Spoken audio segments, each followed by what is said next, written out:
Assalamualaikum warahmatullahi wabarakatuh. Perkenalkan, nama saya Aulia Makfira Arman dari kelas 3E Prodi Ekonomi Syariah dengan NIM 20040101038. Di sini saya akan menjelaskan materi tentang kebutuhan dan rasionalitas dalam ekonomi Islam. Baik, jadi rasionalitas adalah anggapan bahwa manusia itu selalu berperilaku secara rasional. Dan rasional yang dimaksud perilaku yang mempunyai dua makna, yaitu yang pertama adalah metode dan hasil. Dalam makna metode, bahwa perilaku rasional adalah tindakan yang dipilih berdasarkan dengan pikiran yang beralasan, bukan berdasarkan dengan kebiasaan, prasangka, dan emosi. Sedangkan dalam makna hasil, bahwa perilaku rasional itu adalah tindakan yang benar-benar dapat mencapai tujuan yang ingin dicapai.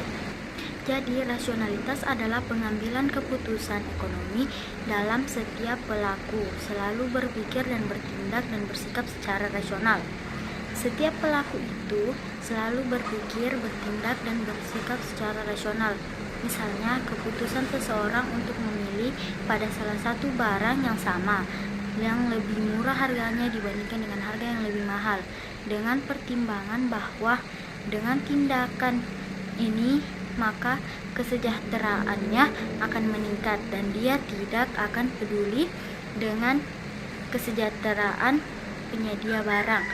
Demikian pula pada aktivitas ekonomi yang lain seperti pertimbangan rasional ini sangat dominan digunakan dalam analisis. Dalam ekonomi, terminologi rasional ini dibangun atas dasar dan kaidah-kaidah yang diterima secara universal, dengan tidak perlu kemudian dilakukan pengujian untuk membuktikan kebenaran yang disebut sebagai aksioma. Jadi, aksioma-aksioma yang dibangun ini akan diposisikan sebagai acuan dalam pengajuan rasionalitas dari sebuah argumen perilaku. Aksioma ini digali dari nilai-nilai suatu budaya yang bersifat universal, namun penafsirannya yang operasional dari nilai-nilai tersebut didasarkan pada cara pandang dan berpikir pada budaya tersebut, dari seringkali dipengaruhi juga oleh situasi dan kondisi yang melingkupinya. Jadi, seorang pelaku ekonomi itu dikatakan rasional dengan pertimbangan-pertimbangan bahwa setiap orang tahu apa yang paling diinginkan sampai dengan sesuatu yang paling tidak diinginkan. Jadi, setiap individu akan mampu bertindak dan mengambil keputusan secara konsisten, dan keputusan yang diambil itu berdasarkan dengan pertimbangan, baik itu pertimbangan tradisi, nilai-nilai, dan mempunyai alasan dan argumen yang jelas. Dan di sini menunjukkan bahwa ilmu teologi rasionalitas ini adalah ketika hal ini diambil berdasarkan cara berpikir dari setiap pelaku ekonomi itu sendiri. Setiap keputusan yang diambil oleh individu harus menuju pada pekuantifikasian keputusan akhir dalam setiap unit moneter. Jadi, pekuantifikasian ini akan membawa pada perhitungan dan tendensi untuk memaksimalkan tujuan dari setiap aktivitas, di mana suatu hal yang lebih baik lebih disukai daripada yang lebih kurang baik. Yang selanjutnya adalah aksioma-aksioma pilihan rasional dalam ekonomi konvensional. Yang pertama yaitu pilihan rasionalitas adalah kelengkapan. Kelengkapan yang dimaksud di sini adalah bahwa suatu pilihan ekonomi selalu menentukan keadaan di mana lebih disukai antara dua keadaan. Misalnya, bila A dan B merupakan dua keadaan yang berbeda, maka individu itu selalu dapat menemukan secara tepat satu di antara kemungkinan tersebut. Misalnya, barang A disukai daripada B. Barang B atau barang B lebih disukai daripada barang A, bisa jadi juga sama-sama tidak disukai. Yang kedua yaitu transivitas. Jadi, prinsip ini menjelaskan mengenai konsistensi seseorang dalam menentukan dan memutuskan pilihannya bila dihadapkan oleh beberapa alternatif pilihan produk. Misalnya, jika seseorang mengatakan bahwa produk A lebih disukai daripada produk B dan produk B lebih disukai daripada produk C, maka dia pasti mengatakan bahwa produk A itu lebih disukai daripada C. Jadi, prinsip sebenarnya memastikan bahwa adanya konsistensi internal dalam diri individu dalam hal pengambilan keputusan. Yang ketiga yaitu kesinambungan. Jadi, prinsip ini menjelaskan bahwa jika seseorang individu mengatakan produk A lebih disukai daripada produk B, maka setiap keadaan yang mendekati produk A pasti juga akan lebih disukai daripada produk B. Misalnya, merek HP iPhone lebih disukai daripada merek Samsung, maka setiap tipe model dari model iPhone apapun akan jauh lebih disukai daripada tipe model apapun dari model Samsung, karena ada kesinambungan dalam prinsip ini. Yang keempat yaitu lebih banyak selalu lebih baik. Jadi prinsip ini menjelaskan bahwa jumlah kekuasaan itu akan meningkat jika individu mengkonsumsi lebih banyak barang atau produk tertentu. Hal ini kemudian dijelaskan dengan kurva kepuasan konsumen dalam ilmu ekonomi. Hal tersebut dikenal sebagai kurva indifferent atau indifference curve, yang dimana semakin meningkat akan memberikan kepuasan yang lebih baik, sehingga konsumen cenderung akan selalu menambah konsumsinya dari kepuasan yang ingin didapatkan.